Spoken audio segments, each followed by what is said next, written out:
জোর করে বিয়ে করলেই হয়ে গেল? আপনি জোর করে বিয়ে করুন, লাভ নেই। আমি এই বিয়ে মানব না। মানবি না? না, আবার বল। মানব না। কি মানবি না? বিয়ে। কি শুনতে পাচ্ছি না, আবার বল। বিরক্তি চোখ মুখ কুঁচকে ফেলল রুমু। উজ্জ্বল ভাই ইদানিং বেশি বাড়াবাড়ি করছেন, শুধু বাড়াবাড়ি নয়, একটু বেশিই বাড়াবাড়ি। পথে ঘাটে যেখানে পাচ্ছেন দাঁড় করিয়ে এটা ওটা প্রশ্ন করছেন, সেদিক হাজার খানেক নিষেধাজ্ঞা আরোপ করছেন। কলেজে ওঠার পর থেকে তো তার জীবনটা ফাগুনের রৌদ্র তাপের ন্যায় সব খাখা করে দিচ্ছেন। এসব কি মানা যায়? যে সম্পর্ক গড়ার আগে ভেঙে যায়, সেই সম্পর্ক নিয়ে এতটা ব্যাকুল হয়ে লাভ নেই। তাছাড়া উজ্জ্বল ভাইয়ের কিছু বদ অভ্যাস আর ১০-১২ জন মানুষের চোখে না পড়লেও রুমুর কাছে এসব ঠিকই ধরা পড়ে। ধরা পড়বে না কেন? রুমুর কাছে উজ্জ্বলের কোনো নকল মুখোশ নেই, সে যেমন ঠিক তেমনটা উপস্থাপন করে নিজেকে। রুমু, চুপ হয়ে গেলি কেন? উজ্জ্বল ভাই, বাড়ি যাব। চুপ। উজ্জ্বলের এক ধমকে কেঁপে উঠল রুমু, গলা শুকিয়ে গেল তৎক্ষণাৎ। মেয়েটার ভিত চাহনি উজ্জ্বল বুঝতে পারল। চটজলদি গ্লাস ভর্তি পানি নিয়ে মেয়েটার হাতে ধরিয়ে দিল। পানিটা শেষ করে কাজের কথা বলো ডার্লিং। ছি, এসব কি ধরনের ডাক? প্রেমের ডাক, বুঝতে পারছো না? এবার কিন্তু বাড়াবাড়ি হচ্ছে। উজ্জ্বল থেমে গেল। আশেপাশে নজর ঘুরিয়ে নিজের দু হাতের আদলে রুমুর নরম হাত পড়ল। প্লিজ জেদ করিস না, তুই আমার ইমোশন, তো বছরের সাধনা। তুই আর আমি এক হলে আমাদের দুই পরিবার একত্র হবে। তোকে চাইছিস না আমাদের পরিবার এক হোক? উজ্জ্বলের হাত ছিটকে সরিয়ে দিল রুমু। রুমুর বড় ভাইয়া একবার যদি জানে উজ্জ্বলের সাথে তার যোগাযোগ আছে, তবে থাপড়ে থাপড়ে হাসপাতালে ফাটাবে। তাছাড়া উজ্জ্বল প্রচন্ড তেরা জেদি ছেলে, এমন ছেলেকে কোন মেয়ে স্বামী হিসেবে গ্রহণ করবে? বিয়ে আমি বাবার পছন্দের ছেলেকেই করব। সত্যি? ৩ সত্যি। তাহলে তোর গোপন প্রেমিক মাহমুদকে যে কথা দিয়েছিস, তুই নাকি তাকেই বিয়ে করবি? উজ্জ্বলের মুখ থেকে মাহমুদের কথা শুনে ভয়ে ঢোক গিলল মেয়েটা। যতবার যত ছেলের প্রেমের প্রস্তাবে রাজি হয়েছে, এই বেয়াদব উজ্জ্বল সবাইকে মেরে হাত পা ভেঙেছে। এসবের ভয়ে রুমু প্রকাশ্যে প্রেম করার সাহস করেনি। শেষ ভরসা মাহমুদ। কলেজে উঠে একটু আধটু পাখা সবারই গজায়, প্রেমের হাওয়া গায়ে লেগে যায়। বেচারি রুমুর ক্ষেত্রেও ব্যতিক্রম নয়। কথা বেরোচ্ছে না কেন ডার্লিং? বাড়ি যাব। যেতে দিব। বল ভালোবাসি। ভালোবাসি না। কাকে বাসিস? আপনাকে বলবো কেন? উজ্জ্বল বিরক্ত হয়ে গেল, রুমুর হাত চেপে কাছে টানলো। এত জেদ তোর? জেদ কি একা আপনার আছে, আর কারো নেই? না, নেই। তোর জেদ আছে, এতেই আমি খুশি। সৈয়দ উজ্জ্বল হাসানের বউ যে হবে, তার তো জেদ থাকতেই হবে। জেদ করবি, আমি তোর গাল চেপে দেবো, আদর করব, মান ভাঙাবো। ডার্লিং, রাজি হয়ে যায়, আর থাকা যায় না। হঠাৎ দরজায় করাঘাতে কেঁপে উঠল রুমু। সেই সাথে সতর্ক হলো উজ্জ্বল। বাইরে থেকে শোনা যাচ্ছে তার বন্ধু সিয়ামের গলা। ছেলেটা এখন তার প্রেম আলোচনায় বাধা দিচ্ছে কেন?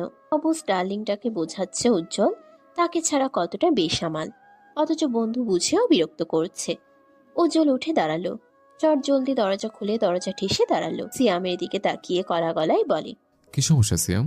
তুই এতক্ষণ রুমে কি করছিস? ভাই আল্লাহর হস্তে বের হ, আম্মা এসে যাবে। তোর ভাবির সাথে মিটিং করছে। এখন মেনেছে কিছু? একদমই না, আশ্চর্য। ছোট থেকে বড় করেছে চকলেটের লোভ দেখিয়ে, এখন বড় হয়েছে আদর সোহাগ প্রেমের লোভ দেখিয়েও হে মেয়েকে মানাতে পারছি না। কিছু কর ভাই, দম বন্ধ হয়ে মরে যাব। তোর ভাবির চোখ ইদানিং অন্যদিকে যাচ্ছে। এত হতাশ কেন হচ্ছিস? নতুন নতুন কলেজে উঠলে যে রঙিন হাওয়া গায়ে লাগে বুঝিস না? তুই একদম জোরাজুরি বকাঝকা করবি না, তাড়াতাড়ি রুম থেকে বের হ। সিয়াম কথা শেষ করতেই রুমু এসে উজ্জ্বলের পিঠ খামচে ধরল। আকস্মিক ব্যথায় উজ্জ্বল সরে দাঁড়াতেই রুমু কক্ষ ছেড়ে বেরিয়ে যায়। মেয়েটা এখানে স্থির হয় না, এক ছুটে পালিয়ে যায় অন্য কক্ষে। দিশাহীন হয়ে খুঁজতে থাকে তার বান্ধবী সুরাইয়াকে। সুরাইয়া কাচুমাচু মুখে দাঁড়িয়েছিল রান্নাঘরের। রুমুকে দেখে চটজলদি এগিয়ে বলে, ঠিক আছিস তুই? বেঈমান কোথাকার! তোর বাসায় এসেছিলাম নোটসগুলো নিতে, আর তুই আমাকে হায়নার মুখে ছেড়ে দিলি। কসম করছি আমি জানতাম না উজ্জ্বল ভাইয়া আমাদের বাড়ি আসবে। এর আগে কখনো আসেনি। উজ্জ্বল ভাইয়াকে দেখে আমি নিজেও ভড়কে গেছি। আমি বাড়ি গেলাম, তোর সাথে আমার আর কোনো কথা নেই। তোর মেয়ে। রুমু রাগ ঝেড়ে বেরিয়ে গেল। কোনো মতে রাস্তায় উঠে বাড়ির উদ্দেশ্যে হাঁটা শুরু করলো। উজ্জ্বল তাকে ছোটবেলা থেকেই আদর যত্ন করে। তাদের দুই পরিবারের আকাশ পাতাল ঝগড়া বিভাতের মাঝে রুমুর প্রতি উজ্জ্বলের আন্তরিকতা ছিল অন্যরকম, কিন্তু এই ব্যাটার মনে যে এতটা ছিল তা মোটেও আন্দাজ করেনি সে। পরের দিন সকালে রুমুর ঘুম ভাঙতেই দেখতে পেল তার মাথার কাছে একটি প্যাকেট। কক্ষে সে একাই থাকে। এই প্যাকেট হঠাৎ তাকে কে দিল? আজ তো তার জন্মদিন নয় যে কেউ উপহার দিয়ে যাবে। হাতের প্যাকেটটি উল্টে পাল্টে দেখতে এমন সময় কক্ষে আসে তার বড় ভাবি অনিকা। রুমুর প্যাকেটের দিকে তাকিয়ে বলে, সুরাইয়া এসে তোকে এটা দিতে বলল। আমাকে খুলতে বারণ করেছে, তোর জন্য নাকি স্পেশাল গিফট। আচমকা মুখটা খুশিতে ভরে গেল রুমুর। সুরাইয়ার মাধ্যমে তার প্রেমিক মাহমুদ ছাড়া আর তো কেউ উপহার পাঠায় না। তবে কি মাহমুদ পাঠিয়েছে? আনন্দে পুলকিত হয়ে দ্রুত বিছানা ছাড়লো মেয়েটা। আনিকা কক্ষ ছেড়ে বেরিয়ে যেতেই দ্রুত দরজা বন্ধ করে বসলো সে। একটি শপিং ব্যাগ, বেশ পরিপাটি করে পিন লাগানো। দ্রুত হাতে পিন খুলতে খুলতে পেল একটি শার্টটি হাতে তুলতেই চমকে যায় মেয়েটা। কি বিভৎস! হলুদ রঙা শার্টটা রক্তে মাখামাখি, কয়েকটা জায়গা ছিঁড়ে আছে। সকাল সকাল ঘুম ভাঙতে এমন পরিস্থিতিতে মাথাটা ফাঁকা ফাঁকা লাগলো তার। রাইয়া এসব কেন পাঠালো? কোন উদ্দেশ্যে পাঠালো? উজ্জ্বলের হাতের রক্ত শুকিয়ে আছে, কপাল বেয়ে ঘাম গড়িয়ে নামছে। তার রাগ শ্বাস এখনো কমেনি। সিয়াম উজ্জ্বলের কাঁধে হাত রাখতেই তেতে উঠে ছেলেটা। কি সমস্যা? উজ্জ্বল উঠল না। তার আশেপাশে থাকা বন্ধুরা সবাই একে অন্যের উপর নজর বুলালো। দীপু বিরক্ত হয়ে বলল, উজ্জ্বল, তোকে বলেছিলাম আমরা মারি শালাকে একদম চটকে দেব, তুই একা কেন মারলি? তোর কোনো কন্ট্রোল নেই মাথায়, যা আসবে তাই করবি। শান্তি বুঝিস? মনের শান্তি। 2বার ওয়ার্নিং দিলাম, শুনল না। ওকে মেরে কি হবে? রুমু তো নিজেই এসব করেছে। মামু চলে গেলে আরেকজনকে ধরবে।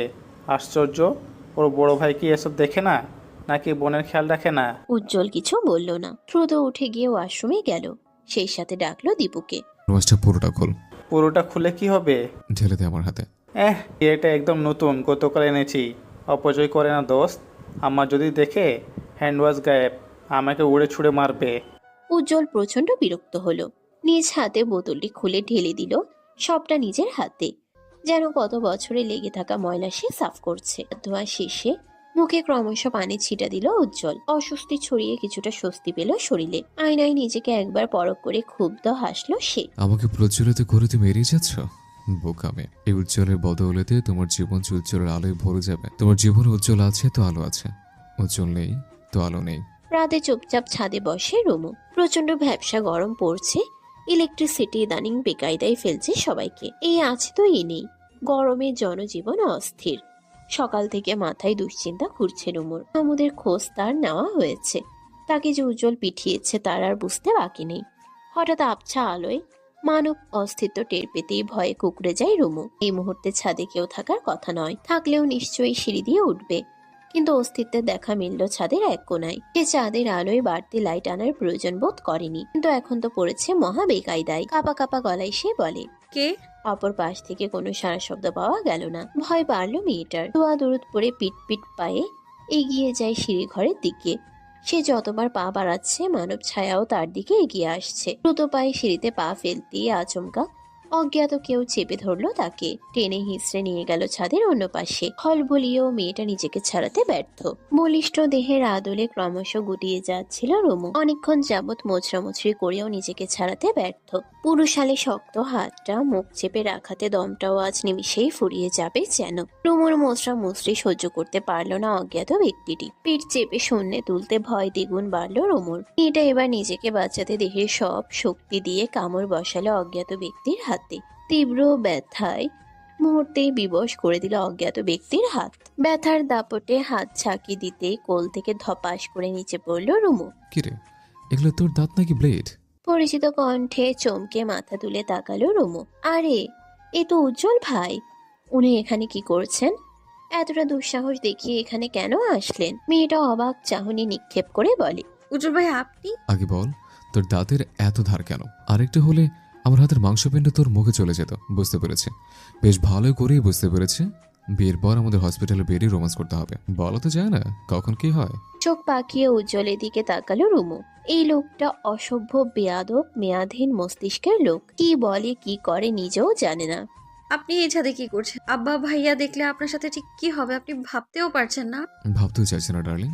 আমি এবার সিদ্ধান্ত নিয়েছি, চাচুর কাছে গিয়ে আমি আপনার নামে বিচার দেব। এসব আর মানা যাচ্ছে না। তোর চাচ্চুকে আমি ভয় পাই? তাহলে বলুন আপনি কাকে ভয় পান, আমি তার কাছেই যাব। উজ্জ্বল শব্দ করে হাসতে গিয়েও থেমে গেল। হাঁটু ভেঙে বসলো রুমুর মুখোমুখি। মেয়েটার হাত পা পরক করে বলে, কোথায় ব্যথা পেয়েছিস? বলবো না, আপনার সাথে আমার জরুরি কথা আছে। বলে ফেল। মাহমুদকে মেরেছেন কেন? এসব কথা এখানে বলতে আসিনি আমি। উজ্জ্বল ভাই এবার কিন্তু একটু বেশি বাড়াবাড়ি হয়ে যাচ্ছে। ছেলেটাকে একদম হসপিটালে শুয়ে দিলেন। ওর শার্ট দেখে আতকে উঠেছিলাম আমি। আপনি কি মানুষ? ওর ডিম দুটো ভেঙে দিলে বেশি শান্তি পেতাম। ডিম? কিসের ডিম? মাহমুদের ডিম মানে? উজ্জ্বল নিঃশব্দে হাসে। রুমুর প্রশ্নবিদ্ধ চাহনি তাকে বেশ মজা দিচ্ছে। তোকে বলেছি না প্রেম করিস না, তুই তো আমার বউ হবি, তাহলে কেন এই পথে উপদে মুখ দিচ্ছিস? আগের দিন বাঘে খাইছে, আপনি জানেন না?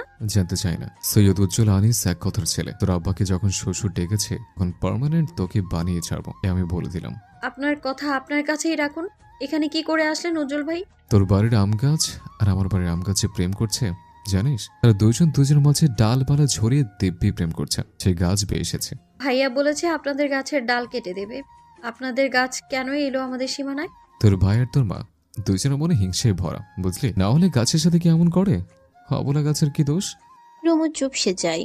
এ কথা মিথ্যে নয়, তবুও আপন বলে সত্যটা সে দিব্যি হজম করে নেয়। উজ্জ্বল রুমুকে টেনে দাঁড় করায়, মুখভঙ্গিমা পাল্টে আদেশের সুরে বলে, এখান থেকে গিয়ে তাড়াতাড়ি খেয়ে ঘুমিয়ে যাবে, তোর ভাইয়ের অপেক্ষা থাকবে না। আর হ্যাঁ, রুমের দরজা আটকে দিবে। কেন?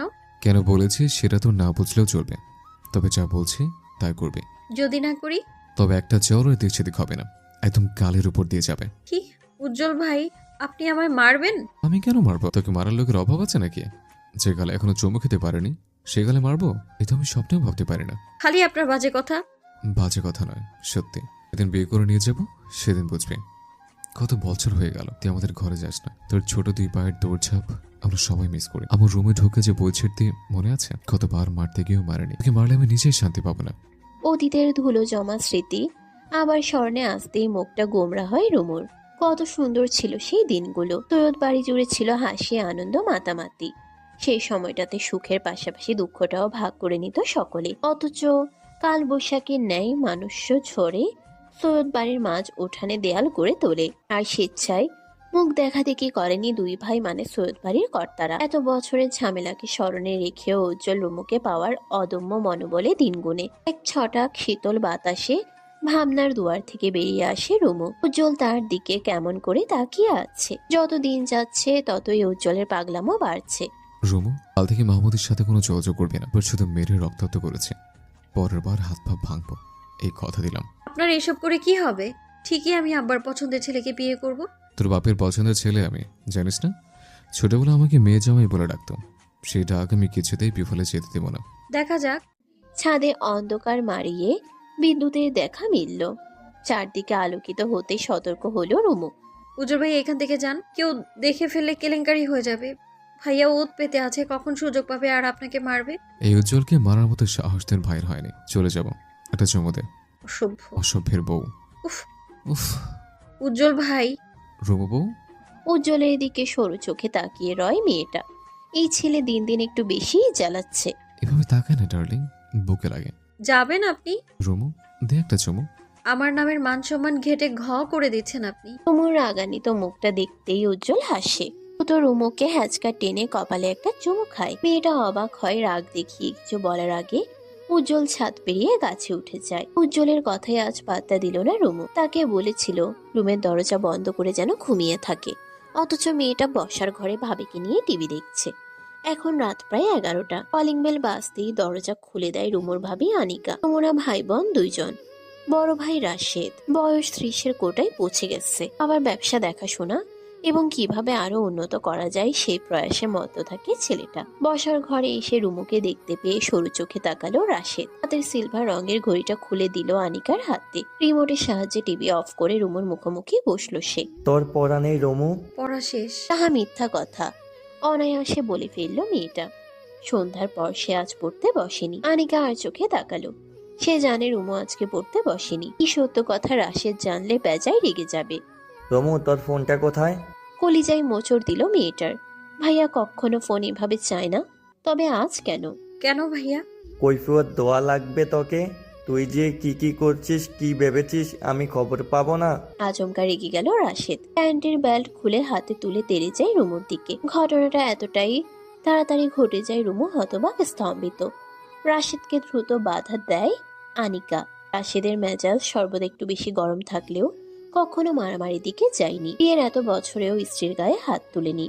তাহলে আজ একমাত্র বোনকে এভাবে মারতে আসার কারণ কি? রাশেদের গলার আওয়াজে ছুটে আসেন তার মা রাবেয়া এবং বাবা সৈয়দ ইসমাইল। আনিকাকে সরিয়ে পকেট থেকে ফোন বের করলো রাশেদ। একটি ভিডিও অন করে ফোন বাড়িয়ে দিল ইসমাইলের দিকে। ভিডিওটি দেখে কপালের ভাঁজ পড়ে যায় রাবেয়া এবং ইসমাইলের। রাশেদ আচমকা রুমুর গালে চড় বসালো। মুহূর্তেই অপ্রস্তুত হয়ে পড়ল সকলে। এই চটটার কথা যেন সারা জীবন তোর মনে থাকে। তুই সৈয়দ বাড়ির মেয়ে হয়ে এসব করছিস, টিকটকে নাচানাচি করছিস। তুই আমার বোন হয়ে এতটা লিমিট ক্রস করার সাহস তুই কি করে পেলি? তোর বুক কাঁপে নাই? এই রাশেদ যদি জানে তোর কি হবে বেয়াদব মেয়ে, তোর ভাবনা এলো না? তুই এক্ষুনি এই টিকটক অ্যাকাউন্ট ডিলিট করবি। ইসমাইল ছেলেকে টেনে সরিয়ে আনলেন। ব্যাপারটা ঠান্ডা মাথায় হ্যান্ডেল করা যায়, এতটা চড়াও হচ্ছ কেন? বাবা, তোমার আজকারা পেয়ে ও এতটা সাহস পেয়েছে। আগেই বলেছিলাম ফোন কিনে দিও না। পাড়ার একটা ছেলে আজ আমাকে ভিডিওটা দেখালো, বিশ্বাস করবে না, আমার মাথার সাথে সাথে আগুন জ্বলছিল। তোমার মেয়ে শুধু কি এসব করছে, সে প্রেমও করছে। একটা না, একের পর এক তার অনাগত চলছে। আজ কলেজে যায়নি কেন জিজ্ঞাসা করো। আমি আজ ওর কলেজে গিয়েছিলাম, ওর নামে খোঁজ নিয়েছি। গত এক্সামও 3 সাবজেক্ট ফেল করেছে। সে বাসায় জানিয়েছে। বাসার স্যার কি করেন এসব দেখে না?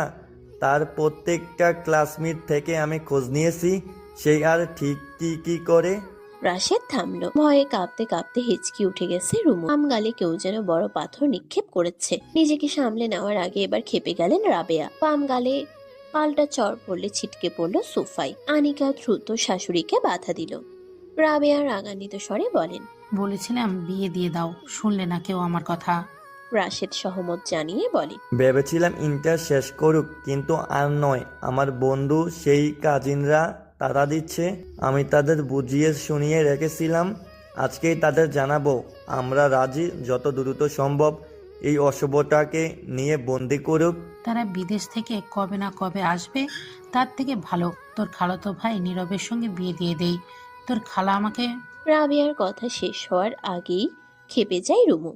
রক্তিম চোখে মুখে হিসহিসিয়ে বলে, তোমার বোনের ছেলেকে আমি বিয়ে করব না। গলায় ছুরি ধরে হুমকি দিলেও করব না আমি। ওই ইতরকে বিয়ে করার চাইতে ফাঁসি দেওয়া অনেক ভালো। রাবেয়া কিছু বলার আগেই রাগ দেখিয়ে প্রস্থান করে মেয়েটা। রাগে জেদে ভয়ে তার শরীর কাঁপছে। সাথের বন্ধুদের টিকটক করতে দেখে সেও করছে। বলা যায় নেশা তৈরি হয়েছে। যদিও এর আগে 3টা অ্যাকাউন্ট উজ্জ্বল উড়িয়ে দিয়েছে। উজ্জ্বল কখনো চায় না রুমু এসবে জড়িয়ে যাক, কিন্তু উজ্জ্বলকে সর্বদা রাগিয়ে দিতে বেশ মজা পায় মেয়েটা। তাই তো এসব দিকে আরো এক ধাপ এগিয়েছে সে। এত প্রেম করা ছেলেদের সাথে বন্ধুত্ব করা, এসব করার মূল উদ্দেশ্য উজ্জ্বলকে রাগিয়ে দেওয়া। উজ্জ্বলের সেই রাগান্বিত হিংস্রাত্মক মুখটা দেখতে রুমুর যে বেশ শান্তি লাগে। ছোটবেলা থেকে উজ্জ্বলের যার পরনায় পাগলামো গুলোতে সে অভ্যস্ত। এই পাগলটাকে খেপিয়ে বেশ মজা পায় সে। রুমুর নাম্বার বন্ধ পেয়ে চিন্তায় মাথা ধরে এলো উজ্জ্বলের। মেয়েটার উপর দিয়ে জানি কোন ঝড় গেল। রাশিদ যে রুমু টিকটকের ব্যাপারে শাসন করবে এটা উজ্জ্বল আগেই জানতো, তাই অগ্রিম কিছুই জানায়নি রুমুকে। এই মেয়ের একবার শিক্ষা হওয়া উচিত। অতিবার বেড়েছে। উজ্জ্বল মাঠের এক প্রান্তে দাঁড়িয়ে রুমুর অপেক্ষায়। উজ্জ্বল অনার্স 3য় বর্ষের ছাত্র। একটি জাতীয় বিশ্ববিদ্যালয়ে পড়াশোনা করছে সে। অপরদিকে রুমু একই প্রতিষ্ঠানের ইন্টার 2nd ইয়ারে পড়ছে। মাঠের এক প্রান্তে ভার্সিটি ভবন, অপর প্রান্তে কলেজের ভবনগুলো। তাই রুমুর সাথে উজ্জ্বলের দেখা হওয়া কঠিন কিছু নয়। গেট দিয়ে মাস্ক পরা রুমুকে দেখে ভ্রু কুঁচকে যায় উজ্জ্বলের। এই মেয়ে তো মাস্ক পরে আসে না, তবে আজ কেন? উজ্জ্বল এগিয়ে যায় রুমুর হাত টেনে নিয়ে যায় এক কোণে। কিরে, মাস্ক পরলি কেন? কাল আপনি সবটা জেনেও আমায় বললেন না কেন উজ্জ্বল ভাই? সতর্ক করেছিলাম তো, ওর কথা শুনিস না। এভাবে কেউ সতর্ক করে? আমার জানিয়ে রাখলে কি হতো? উজ্জ্বল প্রত্যুত্তর না করে রুমুর মাস্ক নামিয়ে দিল। মেয়েটার বাম গালে 2 আঙ্গুলের ছাপ স্পষ্ট, ঠোঁটের কোণ কেটেছে। উজ্জ্বলের বুকটা কেঁপে উঠল। রুমুর গাল ছুঁয়ে ধমকে সুরে বলে, সবকিছুতে তোর পাকনামো। বলেছিলাম তো ঘুমিয়ে যাবে, তাহলে আমার হতো না। এই শিক্ষাটা তোর দরকার ছিল, অতি বার পেরেছিলে। এবার আপনিও মারুন, মেরে ফেলুন আমার সবাই মিলে। রুমুর চোখ ঝাপসা হয়। কান্না আটকানোর বৃথা চেষ্টা চালিয়ে যাচ্ছে সে। এসছিস? যে মারটা খেয়েছি আর কিছু খাওয়ার প্রয়োজন নেই। বল আমার সাথে। আগে পেট পুরে খাবি, তারপর ক্লাসে যাবি। খাবো না আমি, ছাড়ুন আমার হাত। চুপ কর। উজ্জ্বল টেনে নিয়ে গেল রুমুকে। ছেলেটার শক্ত হাতের সাথে কিছুতেই পেরে উঠছে না সে। উজ্জ্বল ভাই ছাড়ুন, এবার আপনিও কি মারবেন? কি খাওয়াবেন? মার। উজ্জ্বল চুপচাপ হাঁটতে থাকে। রুমু পুনরায় হাত ঝাঁকি দিয়ে বলে, কি হলো বলুন, কি খাওয়াবেন? আমাকে খাওয়াবো। খাবি? বউ, অন্য ছেলেদের দিকে চোখ দিচ্ছিস কেন? সুন্দর জিনিস দেখতে হয় উজ্জ্বল ভাই, আপনিও দেখুন। বারণ করেছে কে? আমি তো বছর পর বছর দেখে যাচ্ছে, এখনো দেখছে। রুমু চোখ সরিয়ে তাকালো উজ্জ্বলের পানে। ছেলেটাকে ভেঙচি কেটে বলে, কে সে শুনি? যে প্রশ্নটা ছুড়েছে সে। রুমু প্রত্যুত্তর করল না।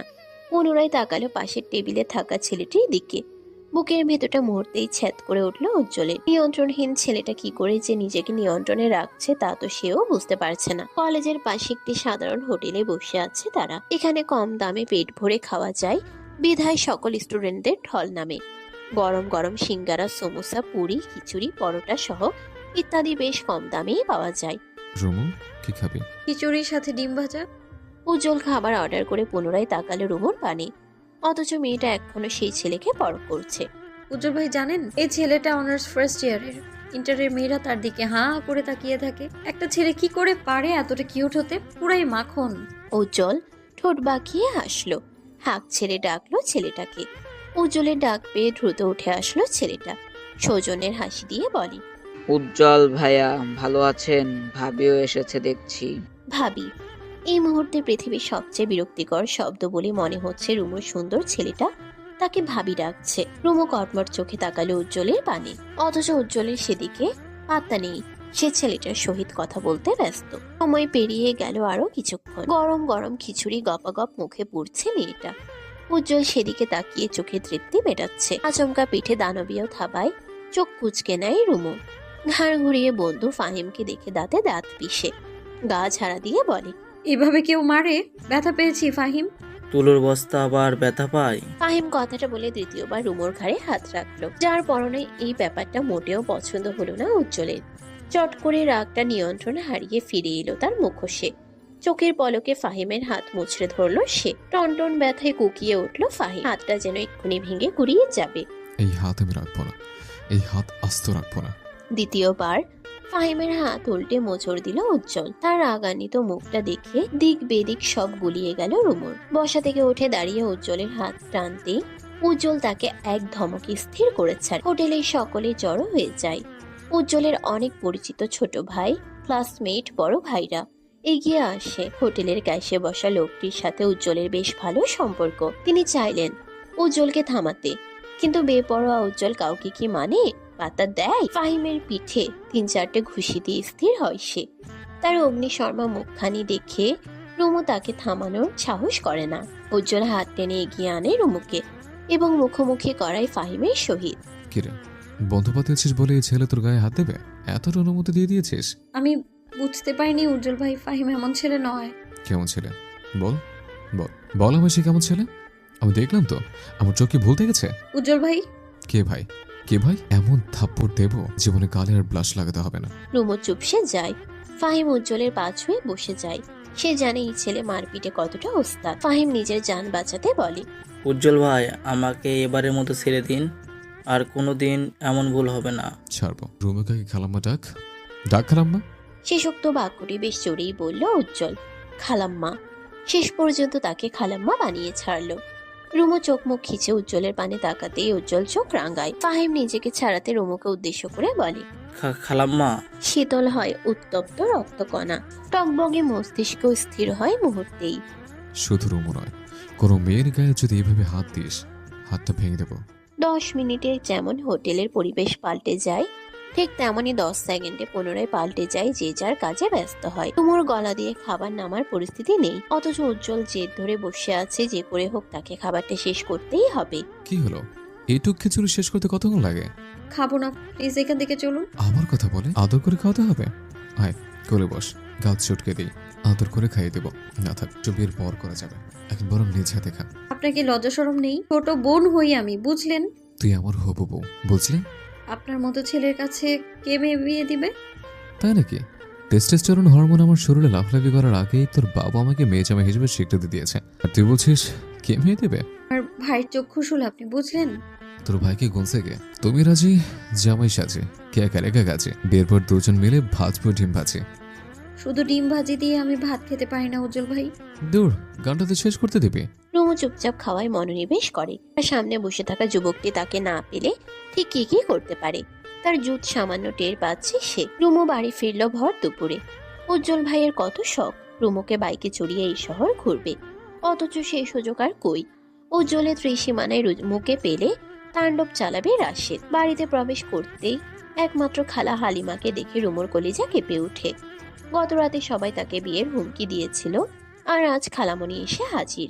নিশ্চয়ই মামাতো ভাইও এসেছে। এই বেয়াদবটার মুখোমুখি হতে চায় না সে। রুমু নিঃশব্দে প্রবেশ করলো ঘরে। কিন্তু যেখানে বাঘের ভয় সেখানেই সন্ধ্যা হয়। বসার ঘর পার হতেই হালিমার নজরে আসে রুমু। মেয়েটাকে পেয়ে আনন্দিত হয়ে ছুটে এলেন তিনি। রুমু, আম্মু কেমন আছো? ভালো খালামণি, তুমি কেমন আছো? তোকে দেখে ভীষণ ভালো লাগছে রে মা। তুমি বসো, আমি জামা পাল্টে আসি। এই দাঁড়া, তোর গালে চরের দাগ কে মেরেছে তোকে? কোন জানোয়ার তোর গায়ে হাত তুলেছে? হালিমা রেগে গেলেন, গলা ছেড়ে বকতে শুরু করলেন। রুমু মাথা নুইয়ে দাঁড়িয়ে আছে। কেন চর খেয়েছে সে কথা শুনলে নিশ্চয় উনিও আরেকটা চর বসিয়ে দেবেন। বকাবকির মাঝে হালিমা বলেন, আমার ছেলের বউয়ের গায়ে কে হাত দিল? আমিও দেখতে চাই তাকে। আমার ছেলে জানলে সেই হাত আস্ত রাখবে না। ব্যাস, দম আটকে আসলো রুমুর। ছেলের বউ মানে ওই কুলাঙ্গারটাকে জীবনেও বিয়ে করবে না রুমু। মুহূর্তেই মাথার মধ্যে ধপ ধপ করে আগুন জ্বলে উঠল। কাঁধের ব্যাগটা আঁকড়ে ধরে চলে গেল নিজ কক্ষে। এতক্ষণ হালিমার কথাগুলো গিলছিলেন রুমুদের বাড়ির কাজের মহিলা রহিমা। এক বাড়িতে কাজ করে মাসে যত টাকা ইনকাম করেন তার থেকেও ডাবল ইনকাম করেন রুমুদের বাড়ির সব কথা উজ্জ্বলকে সাপ্লাই করে।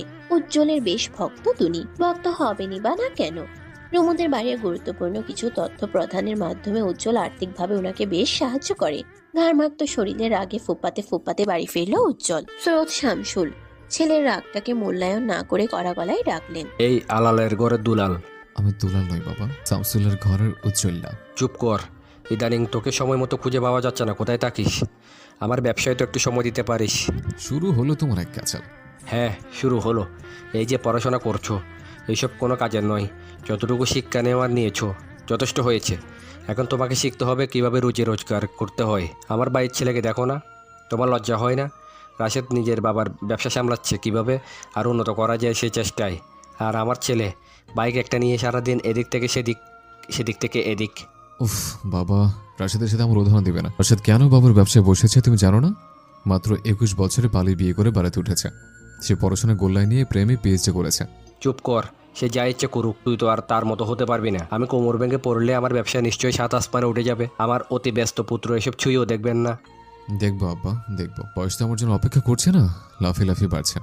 আমাকেও রাশেদের মতো বিয়ে করিয়ে দাও, কথা দিচ্ছে। তোমার ব্যবসায় সবুজ বাত্তের ছড়াছড়ি থাকবে। তোর নিতম্ব দেশে লাথি না খেতে চাইলে এখান থেকে সর। রাস্তার পাগলও তোকে মেয়ে দিবে না। উজ্জ্বল দাঁড়ালো না। বাবার এসব অপমান গায়ে মাখলে শুধু শুধু সময় অপচয়। তার এখন অনেক কাজ রুমুকে শাসাতে হবে। বালিশে মুখ লুকিয়ে কাঁদছিল রুমু। হালিমার মুখে এমন কথা শুনে তার মন মরে গেছে। উজ্জ্বল অনেকক্ষণ যাবৎ দেদারসে ফোন করে যাচ্ছে, কিন্তু উজ্জ্বলের ফোন ধরার মতো ইচ্ছা কিংবা আগ্রহ কোনোটাই খুঁজে পাচ্ছে না সে। আর এই অনাগ্রহকে বুড়ো আঙ্গুল দেখিয়ে উজ্জ্বল পাঠিয়ে দিল হুমকির বাক্য, ফোন না ধরলে তোর বাসায় এসে হাজির হব। ব্যাপারটা কি তখন ভালো হবে? ব্যাস, ফোন না ধরার সাহস আর পেল না মেয়েটা। প্রচন্ড বিরক্ত নিয়ে ফোন তুলল সে। উজ্জ্বল ভাই বলুন। রুমু ডার্লিং, গলা আমল আছে কেন? কাঁদছিস? কই? ন্যাকামি করে মিথ্যা বলবি না আমার সাথে। তোর নাকি বিয়ে ঠিক তোর খালতো ভাইয়ের সাথে? আপনাকে কে বললো? অবাক চুইয়ে চুইয়ে পড়ল রুমুর কণ্ঠে। তার এই অবাক হওয়াটাকে পাত্তা দিল না উজ্জ্বল, বরং চেঁচিয়ে বলল, কিরে, কথা কি সত্যি? জানি না আমি। তবে কি জানিস? এই বিয়ে হোক, আম্মা এটাই চান। তুই কি চাস? যদি বলি আমিও তাই চাই, তবে কি করবেন আপনি? তোকে কোলে তুলে নিয়ে আসবো। উজ্জ্বল ভাই তুলে নেওয়ার আগে অবশ্যই আমাকে জানিয়ে রাখবেন। আমি সেজে গুজে বসে থাকবো, একটা সিনেমাটিক ব্যাপার আছে না? তোর কি মনে হচ্ছে আমি ফাজলামি করছি? একদমই না। মেসেজটা খারাপ করিস না, আমি সিরিয়াস। আমিও সিরিয়াস। এই তুই ফোন কাট, তুই আমার মেসেজ খারাপ করছিস। আমি কেন ফোন কাটবো? আপনি দিয়েছেন, আপনিই কাটবেন। তুই আমার মেসেজ খারাপ করেছিস, তুই কাটবি। না, আপনি কাটবেন। তুই কাটবি। আপনি কাটবেন। যা বলেছি তাই কর। যা বলেছি তাই করুন। এক্ষুনি ফোন কাট। এখুনি ফোন কাটেন উজ্জ্বল ভাই। মুখে মুখে কথা বলছিস কেন? মুখে মুখে কথা বলছেন কেন? বেয়াদবি করছিস কেন রুমু? বেয়াদবি করছেন কেন উজ্জ্বল ভাই? ইচ্ছে করছে তোকে চুমু খেতে। ইচ্ছে করছে আপনাকে চুমু খেতে। খাবে তো ডার্লিং, বিয়েটা হোক। চট করে থেমে গেল রুমু। উজ্জ্বলকে বোকা বানাতে গিয়ে সে নিজেই বোকা বনে গেল। কি লজ্জা, কি লজ্জা! ইস, কি বলে ফেলল সে! কয়েক সেকেন্ডের ঝগড়ার সমাপ্তি জানিয়ে রুমু নিজেই ফোন কাটল। বুকের ভেতর বাড়ল ধুকপুক ধুকপুক। উজ্জ্বলের মেজাজ আজ হাই ভোল্টেজে দাপাদাপি করছে। কি করছে, কি করবে সে নিজেও জানে না। রাগারাগি দেখাতে গিয়ে আজ দুপুরের খাওয়াও হয়নি। সন্ধ্যায় টেবিলে বসে মাকে ডাকলো বেশ কয়েকবার। উজ্জ্বলের মা নার্গিস তখন টিভিতে পছন্দের সিরিয়াল দেখতে বসেছেন। এই মুহূর্তে ছেলের ডাকাডাকি মোটেও পছন্দ হলো না। কি হয়েছে এভাবে সারের মতো ডাকছিস কেন? পেটটা কাঁদছে আম্মা, খেতে দাও। দুপুরে খাসনি কেন? এখন নিজে বেড়ে খাবি। আম্মা, তুমি অন্তত আমার বাকি মেজাজটা খারাপ করো না, প্লিজ খেতে দাও। নার্গিস মৃদু হেসে খাবার বাড়লেন। ছেলেকে খাবার দিয়ে বসলেন টেবিলে। উজ্জ্বল খাবার পেয়ে এক মুহূর্ত দেরি করলো না, গপাগপ পেট পুড়ে খেতে শুরু করলো। আম্মা, তরকারিটা দারুণ হয়েছে, আর গতকাল তুমি রেঁধে খাওয়াবে, এবার অন্তত। তোর কি লজ্জা নেই রে? জানিস তোর বাপ আজকে আমাকে কথা শুনিয়েছে, তোকে নাকি আশকারা দিয়ে মাথায় তুলছি ব্যবসায় হাত লাগানোর জন্য, তোকে জোরাজোরি করছি না। সারাক্ষণ এক কাচাল আমার ভালো লাগে না আম্মা, আমি আগে বলেছি যখন আমার মন বলবে উজ্জ্বল যা গিয়ে বাবার ব্যবসায় বস, তখনই আমি বসবো, এর আগে নয়। তোর মন কখন চাইবে বলতো? সারাদিন টই টই করে ঘুরিস, না করিস পড়াশোনা, না করিস কাজ। আমি পড়তে চাইনি, তোমাদের অতি চালাকির কারণে আমার যে দশা।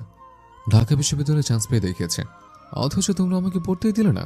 তোর যা মেজাজ, ঢাকা গিয়ে তুই যে কী করবি আমরা কি জানি না ভেবেছিস?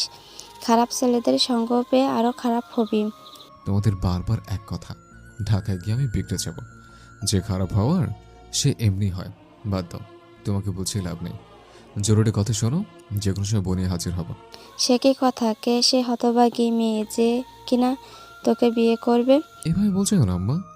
অপমান করতে একটু রহস্য করো, যাকে করব বলেছি তাকেই করব। নার্গিস বুঝতে পারলেন উজ্জ্বল কার কথা বুঝিয়েছেন। রুমুকে নিয়ে উজ্জ্বলের পাগলামি শেষ নেই, কিন্তু এই পাগলামি বিয়ে পর্যন্ত গড়ালে পুনরায় সৈয়দ বাড়িতে তাণ্ডব চলবে। নার্গিস সতর্ক হয়ে বলেন, খবরদার উজ্জ্বল, ঝামেলা বাড়বে। এসব করিস না বাপ, রুমিকে ছাড়া যাকে ইচ্ছে বিয়ে কর, আমি বাদ সাজবো না। কিন্তু আমার যে রুমুকেই লাগবে। রাতে পারিবারিকভাবে একটি বৈঠক বসল। রুমুর বিয়ের কথা তুলতেই রুমুর মা তার খালা হালিমাকে জানিয়ে এ বাড়িতে আনেন। তার উদ্দেশ্য যে করে হোক বোনের ছেলের কাছেই একমাত্র মেয়ে বিয়ে দিবেন।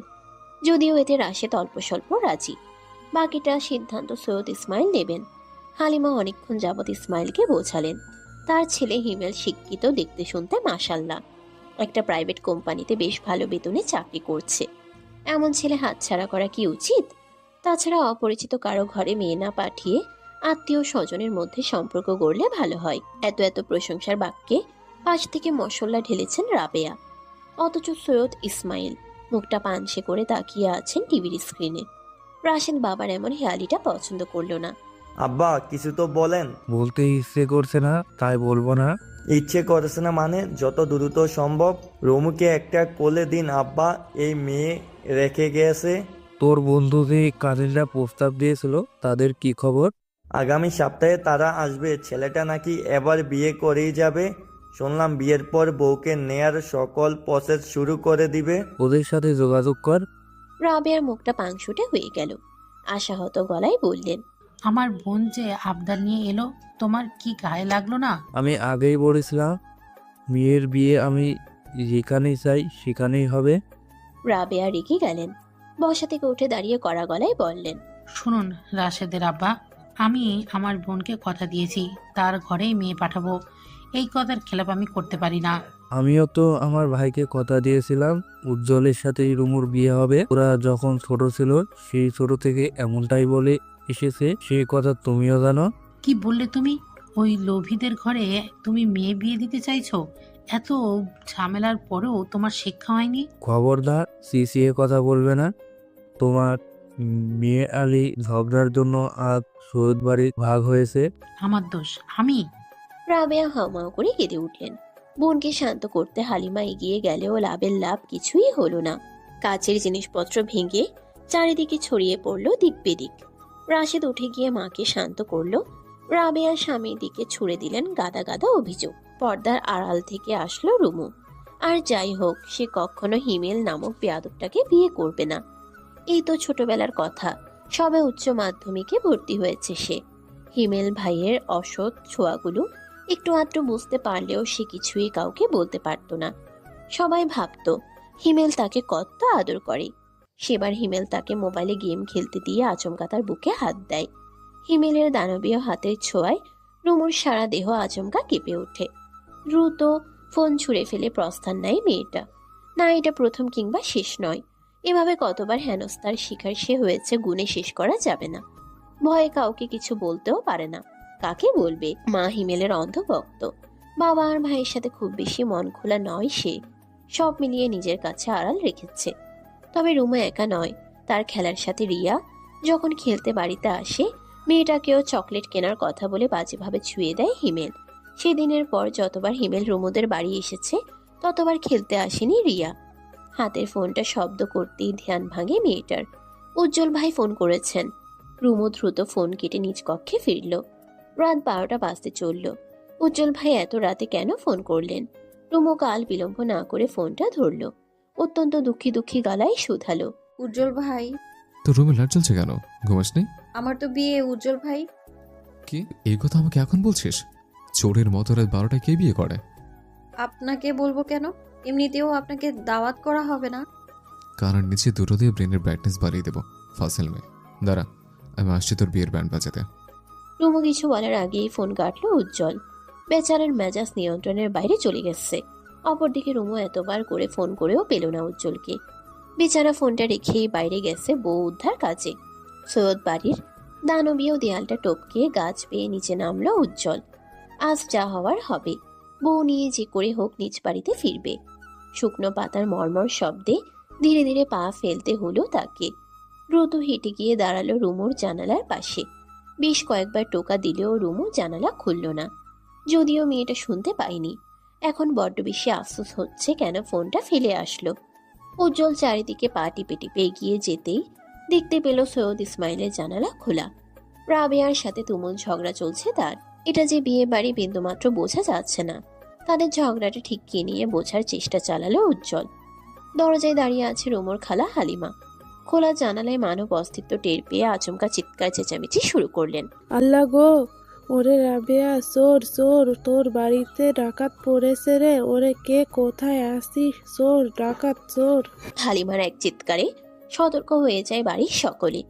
এমন পরিস্থিতির জন্য মোটেও প্রস্তুত ছিল না উজ্জ্বল। বেচারা বুদ্ধি খাটিয়ে দ্রুত দরজার সামনে গিয়ে বাইরে থেকে দরজা বন্ধ করে দেয়। তার উদ্দেশ্য কেউ যেন ঘর থেকে বের হতে না পারে। এই বাড়িতে রাশেদ যদি একবার তাকে দেখে ফেলে তবে কুরুক্ষেত্র হবে। একসাথে সকলে চিৎকার করা শুরু করলো। মুহূর্তেই বাড়ির পরিবেশ গরম হয়ে যায়। রাশেদ দা নিয়ে ছুটে আসে, কিন্তু বের হতে গিয়ে বুঝতে পারলো দরজা বাইরে থেকে আটকানো। উজ্জ্বল দ্রুত গাছে উঠে গেল, দেয়াল টপকে নিচে নামার চেষ্টা চালালো। এখনো সবার চিৎকার শোনা যাচ্ছে, চোর চোর চোর, কে কোথায় আছো? বাড়িতে চোর এসেছে। উজ্জ্বল মুখ বাঁকিয়ে আপনা আপনি বলে, আমি চোর, বউ চোর। সৈয়দ ইসমাইল আপনার বাড়ির মূল্যবান জিনিসটা কিন্তু এই উজ্জ্বল চুরি করবে, কথা দিলাম। মন্ত এলাকাবাসী মুহূর্তেই জেগে গেল। সবাই টর্চ হাতে নিয়ে বেরিয়ে পড়লো চোর খুঁজতে। সেই সাথে উজ্জ্বল নিজেও বের হয়েছে, শার্টের হাতা কনুইতে গুটিয়ে সবার সামনে গলা তুলে বলে, এ এলাকায় চোর, আমার এলাকায় চোর, তাও কিনা সৈয়দ বাড়িতে। শালা বেটা, তোকে পেলে মারতে মারতে সৈয়দ বাড়ির মেয়ের সাথে বিয়ে দিয়ে দিতাম। উজ্জ্বলের কথাটা সবাই না বুঝলেও রু কুচকে তাকিয়ে রইল। উজ্জ্বলের বাবা সৈয়দ শামসুল। মনের সন্দেহ থেকে তিনি ভাবেন, তবে কি সেই চোরটা উজ্জ্বল?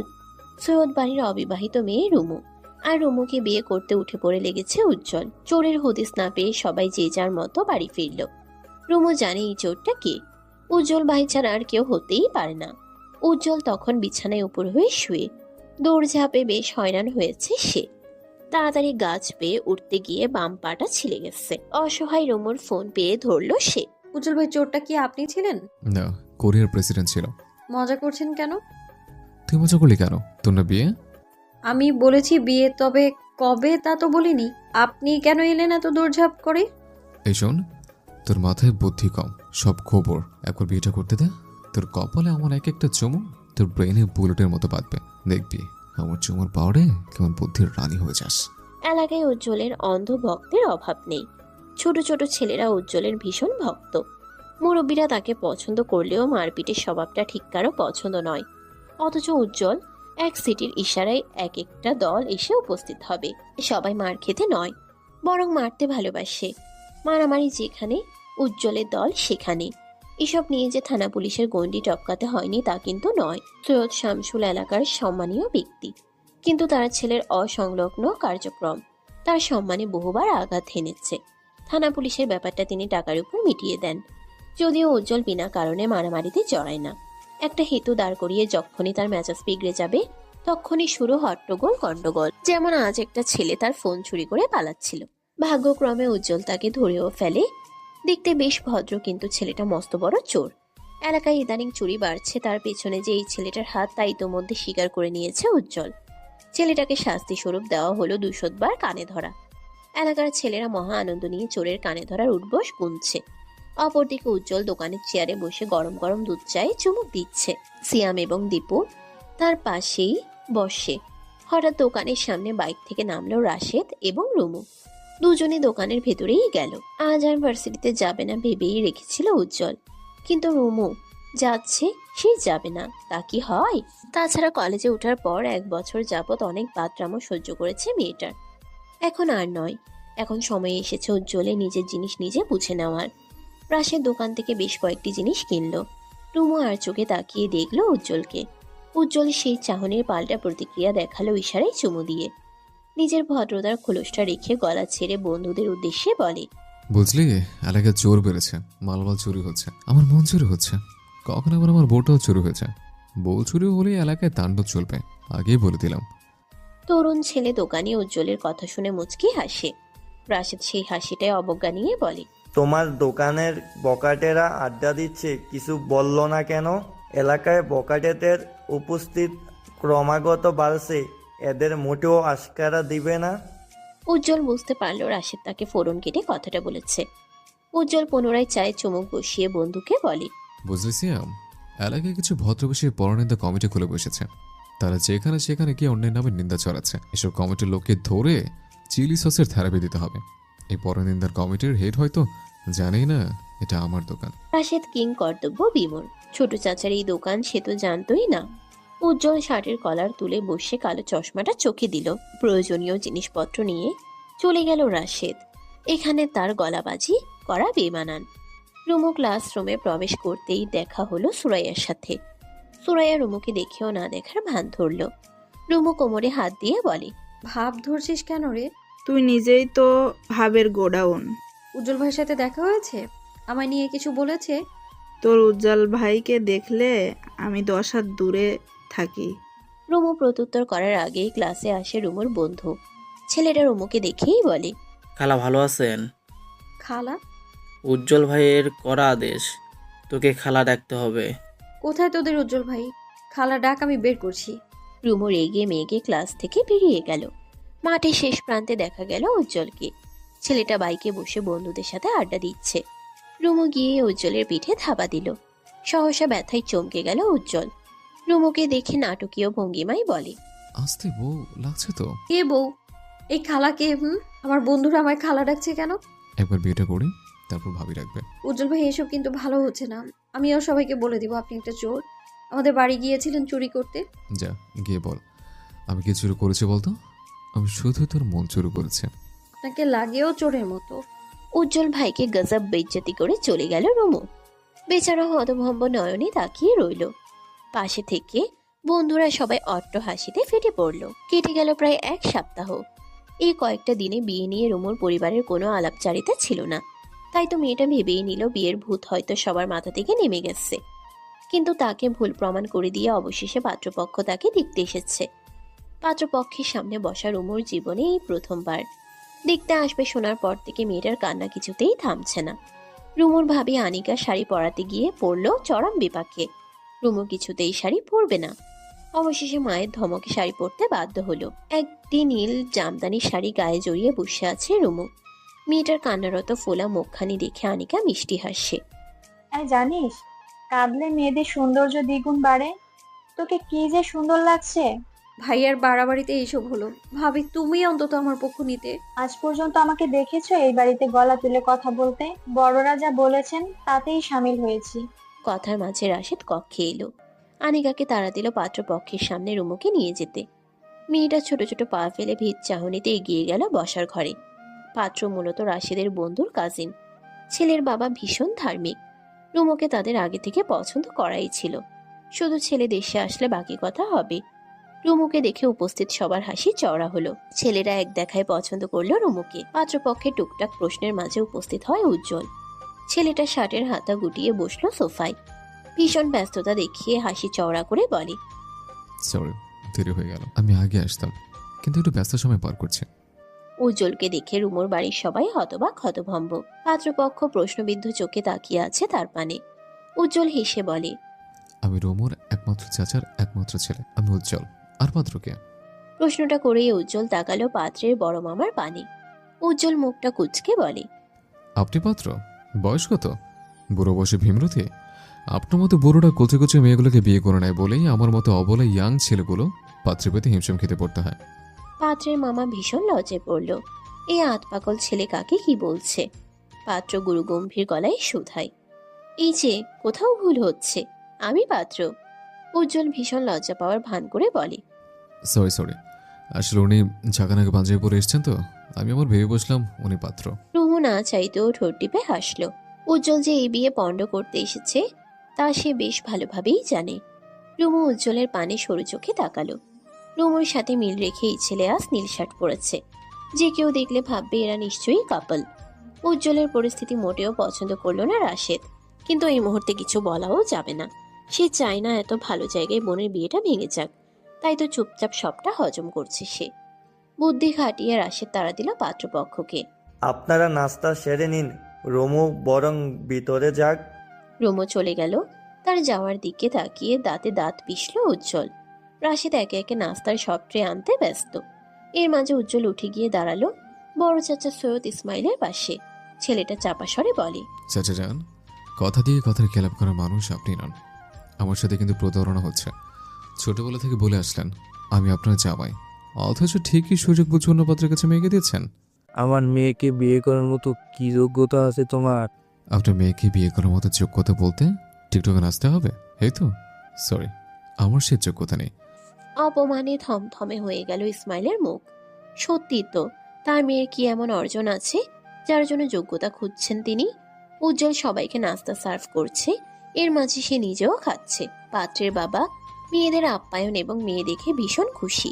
তিনি আজকে কাবিনের তারিখ নির্ধারণ করবেন।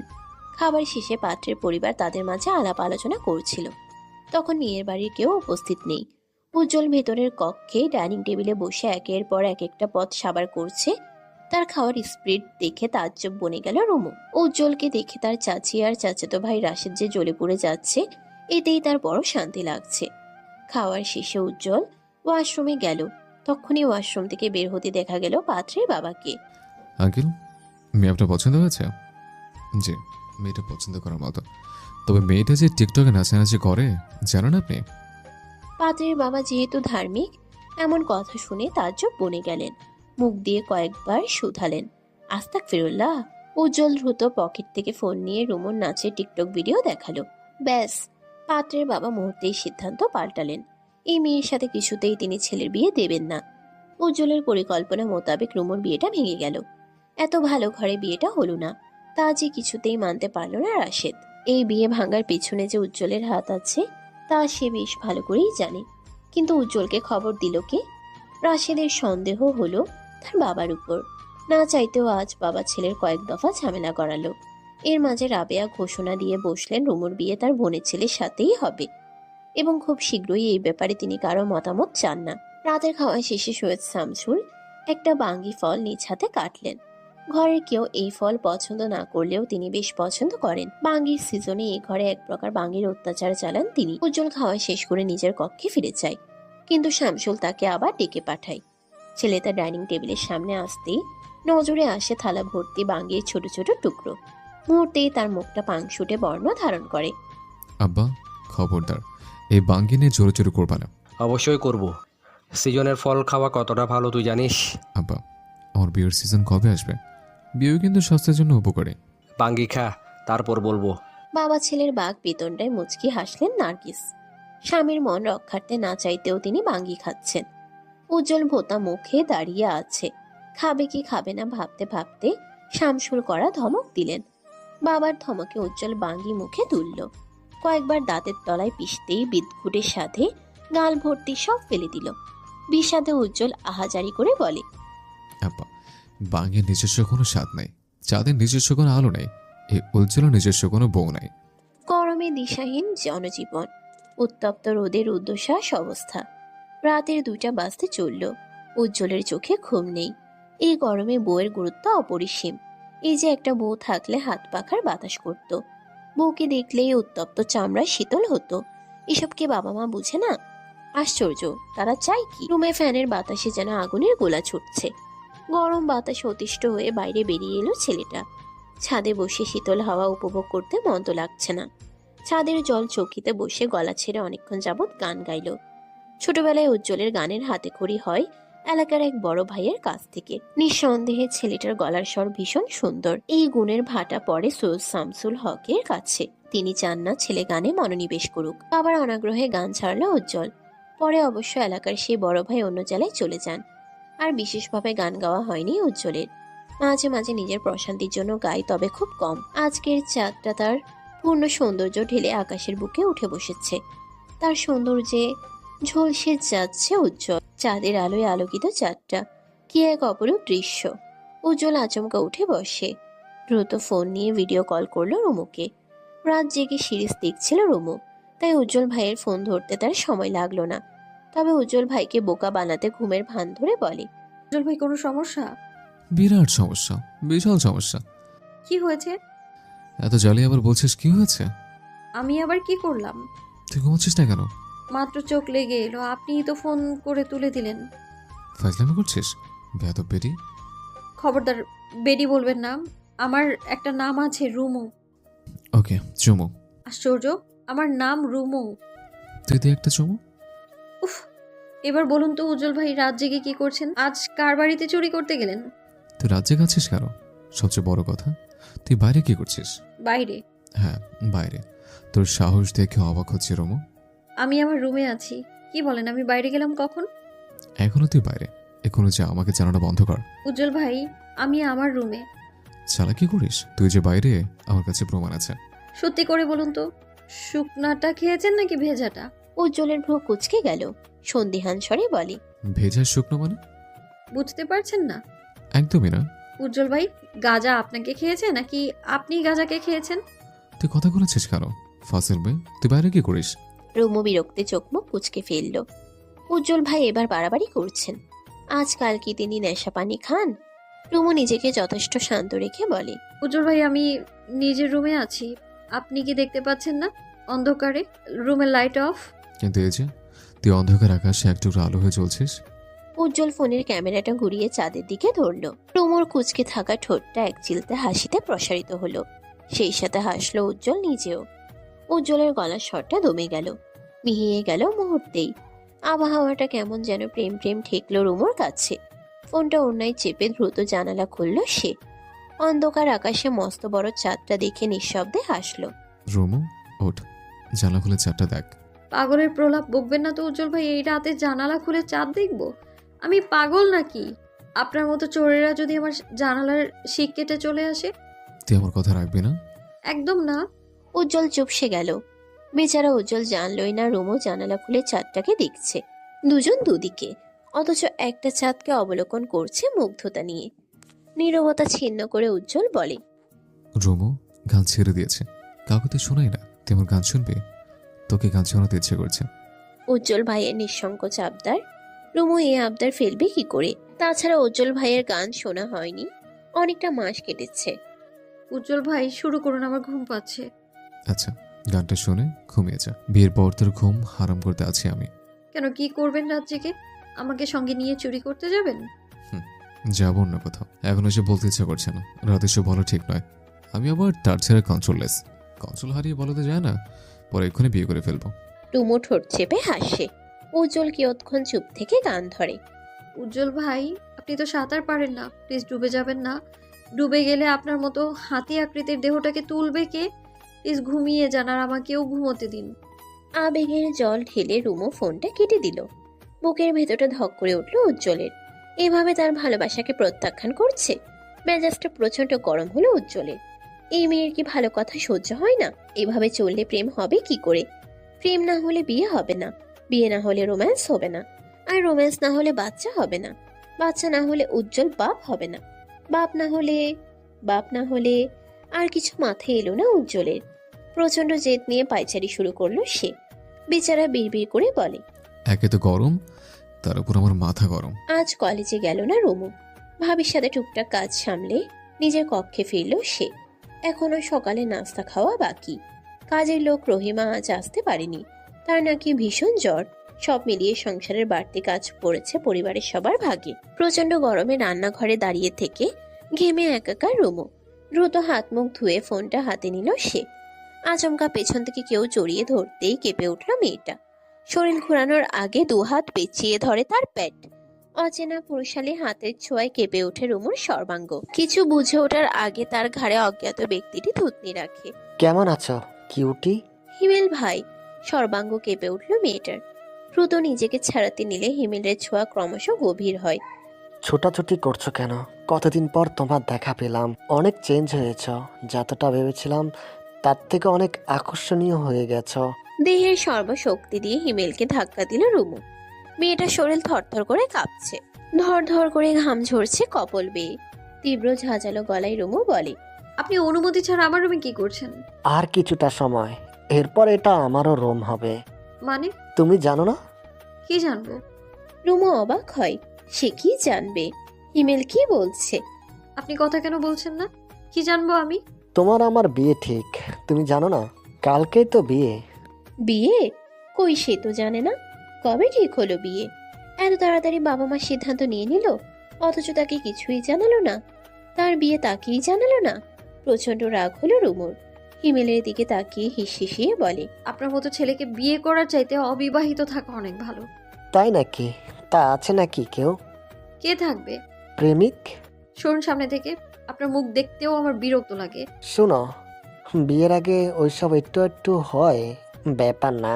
রুম ডেট পর্যন্ত না গড়ালেই চলবে। বিতৃষ্ণায় ভরে গেল রুমুর মন। দ্রুত কক্ষ ছেড়ে বেরিয়ে দেখা পেল রাবেয়ার। মেয়েটার রাগ সামলাতে না পেরে চেঁচিয়ে বলে, আমার কোন সাহসে তুমি আমায় না জানিয়ে বিয়ে ঠিক করেছো? আমার সাহস? তোর বিয়ে ঠিক করতেও আমার সাহস লাগবে? আমার জীবনের এত বড় সিদ্ধান্ত নেবে অথচ আমায় জানাবে না? রুমুর চিৎকারের রাশি এগিয়ে গেল। কড়া গলায় শাসনের সুরে সে বলে, রিমু, আম্মার সাথে এভাবে কথা বলছিস কেন? আমরা আমার বিয়ে ঠিক করলে অথচ আমার মতামত নিলে না। আম্মা, সেদিন বলেই দিয়েছিলাম তোর বিয়ে ইমেলের সাথেই হবে। আমি এই বিয়ে করব না, যা ইচ্ছে তাই করো। এমন মার মারবো গলা তোলে কথা বলার সাহস পাবি না। ইমেলের মতো একটা ছেলেকে রিজেক্ট করার সাহস তোর হয় কি করে? তোর কোন যোগ্যতা আছে বেয়াদুপি করার জন্য? আগের বিয়ের সম্বোধন বেচতে গেল এখন। হিমেল রাশেদকে থামিয়ে বলে, ভাইয়া, রুমু বাচ্চা মেয়ে, না বুঝে সিনক্রিয়েট করছে। বিয়েটা হয়ে গেলে সব মেনে নেবে, আপনারা ওকে বাঁকাবাকি করবেন না। রুমু বুঝতে পারলো এ বাড়িতে কেউ তার কথা শুনবে না। সাহস করে চলে গেল তার বাবার কাছে।